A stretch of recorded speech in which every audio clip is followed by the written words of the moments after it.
see you all here tonight.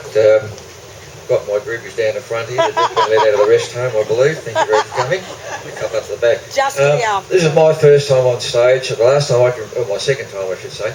The first time I can remember when I was in grade 5 at school, and I had to do an aesthetic where you had to sing with a high voice, and I'm standing on the stage with my college suit on, my hands behind my back, and my legs were just shaking, and I couldn't stop shaking all through that song, which was Christopher Robin. So I've never forgotten that, and I thought I'm never going back on stage, but here I am back 40 years later with great demand for people for me to do a few jokes. Just digressing, my wife and I just celebrated our 40th anniversary yesterday. I got a VC, Victoria Cross, for duty and fighting the enemy and the mother-in-law and all that. So I was pretty happy about that, and she's so proud of me she wouldn't turn up tonight, this afternoon. She's up there reading a book, and she's most embarrassed about me being here. But anyway, I'm here, and I'm going to stay here for another 5 minutes, and you're going to put up with some of my jokes. Now, if you don't like the act, please don't throw rubbish, just throw me some bananas, please. Now, as I said, I celebrated my 40th anniversary. This way, chic rocks, isn't it? Upstairs, that'd be better. I celebrated my 40th wedding anniversary with the wife yesterday, and I went to the gym about 10 o'clock in the morning, do a few laps on the bike, and a bit of treadmill and a bit of sauna bath.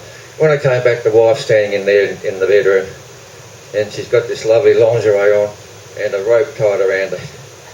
And she said, "Bazza boy, you can tie me up and do what you like." So I tied her up and went upstairs and played in the table tennis tournament. Now I'm going to tell you a few jokes.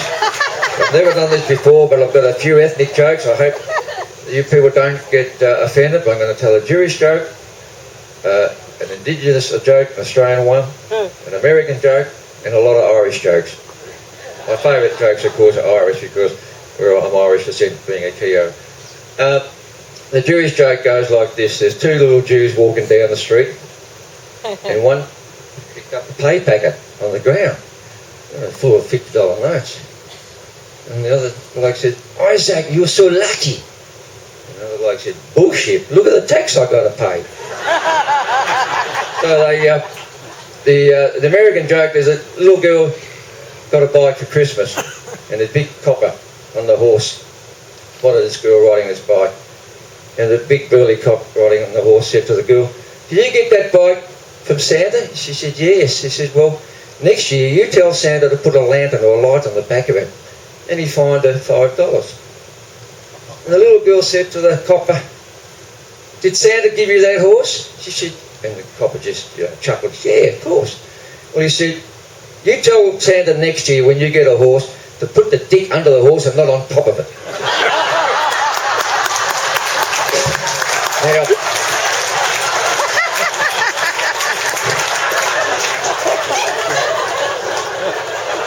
I'd like to get into the Irish jokes, but I've got one joke about the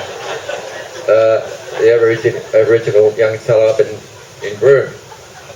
And up there they had the Pentecostal church, and one day he came in and with the pastor, and the pastor, or what do you want to call them, the pastor, I think you call them that. He said, "Anybody got any problems we'd like to pray for?" And the young bloke said, "Yes, I've got the hearing." So they all joined hands together and prayed. A week later, the pastor came back and he saw the young Aboriginal bloke. He says, "How's the hearing?" He said, "Oh, it's not until next week."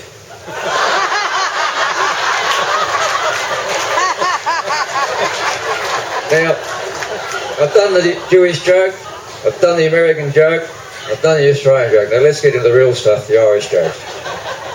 Poor old Mrs. Murphy's husband died, Paddy, and she wanted to put a death notice in the paper.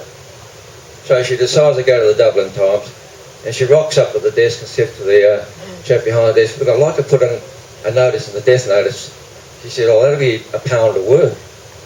"Oh," she said, "that's very dear. Anyway, just put in Paddy's dead." "Oh, look, I'm sorry, madam. The minimum's 5 words. 5 words. "Oh, well, in that case, just put in Paddy's dead, Toyota for sale." Now, there are three the Olympic Games in Sydney just a while ago, a couple of years ago. There's 3 blokes trying to get in. None of them wanted to pay to get in. They all wanted to come up with some idea how to get in there. So the English bloke, he found a manhole in the ground, took it under his arm, went up to the gatekeeper, says, "My name's Ogerton from England, Disco." So he let him in. The next bloke, the Scottish bloke, found a pole lying on the ground, put it under his arm, went up to the gatekeeper and says, "My name's McGregor from Scotland." Pole vaulting. And because poor old Paddy, he grabbed a roll of barbed wire, took it under his arm and went up to the gatekeeper and says, "My name's Murphy, Island fencing."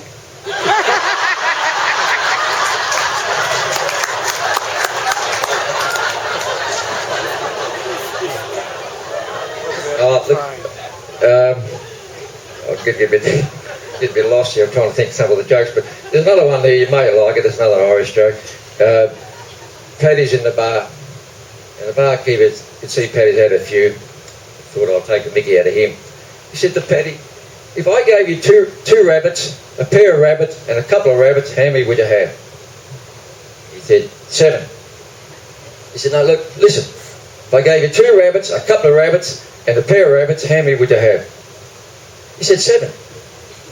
Forget that. We'll do it with bottles of Guinnesses. If I gave you 2 bottles of Guinness, a pair of 2 bottles of Guinness, plus another 2, how many would you have? He said, 6. Good. Let's get back to the rabbits. If I gave you a pair of rabbits, a couple of rabbits, and 2 rabbits, how many would you have? 7. He said, "Come on, this is bloody ridiculous. How do you get 7? He said, "I've got one at home." All right, I think I want to get off on my throat's getting dry. Thank you very much.